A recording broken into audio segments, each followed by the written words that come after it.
Welcome to Women Now. Today we will be talking about something that we were all waiting for, our Honorable Prime Minister Mr. Narendra Modi's visit to the US. Like our Prime Minister said, that if it rains in India, the diaspora actually opens the umbrella. I think since Mr. Modi became Prime Minister, one of the most important thing which no one else has done, maybe even no other world leader has done to this extent, is to engage diaspora and make them an integral part of his growth story. We want everybody to walk out with the belief that India is the up-and-coming country, that India is making progress, and India intends to do everything necessary to make life better for its 1.2 billion people. So I think we are seeing overall excitement in the community. All corners of the community, we are all excited. We are seeing the pouring response from different organizations spanning across professions, then religious backgrounds and linguistic backgrounds. Well, our goal is to excite the Indian public about what the future of India is, what the possibility is, how we as citizens of America or residents of America can give back to our country or give back to India. A man who is bent upon delivery, who wants action, who not just some big talk or anything, and just completely driven by this one idea that how the India can be changed. Reception for the Honorable Prime Minister of India, Shri Narendra Modi, on September 27, 2015 at 5 p.m. at the SAP Center Arena in San Jose.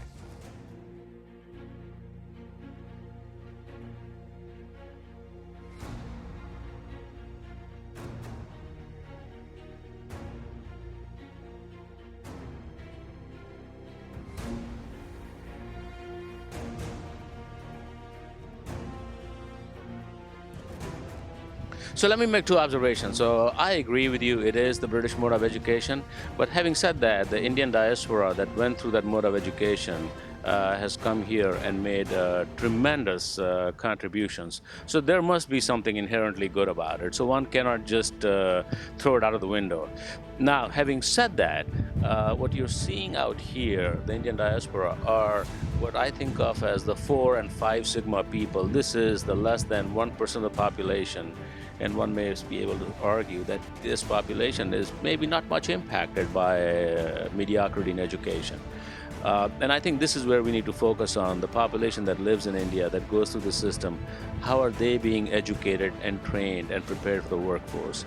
And this is where I think, this is my personal view, going to a 3-year degree program, as politically useful it might be, is probably not the best way to build a workforce which is educated both in the sciences, technology, arts, humanities in an integrated way. Problem solving is pretty much non-existent in the Indian education. I'm talking higher education right now. And research. I think India needs research institutions that are comparable to the American and the European institutions, and we have hardly one maybe. And I think investment in research is going to be extremely important for India.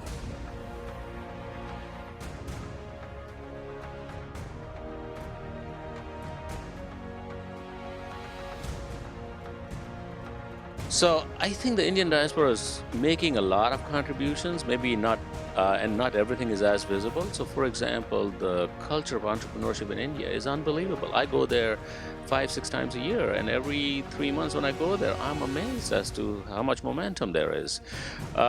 Having said that, I think the educational institutions in India are moving through molasses. They are not changing rapidly enough. And India needs two things, and the Prime Minister has identified at least one of these things, which is large-scale education, bringing the community college type of infrastructure to India.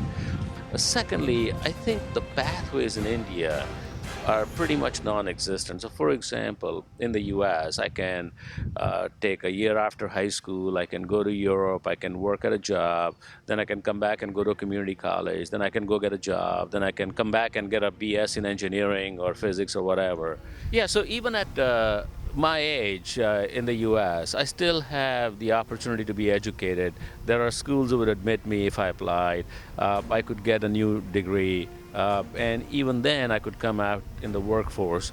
So there's a lot of opportunity. I think in India, what we need to think about is creating multiple pathways, because the 1.3 billion population is not exactly the same. We might all be Indians, but not exactly the same social circumstance, economic circumstance, as we need to have opportunities regardless of our circumstance.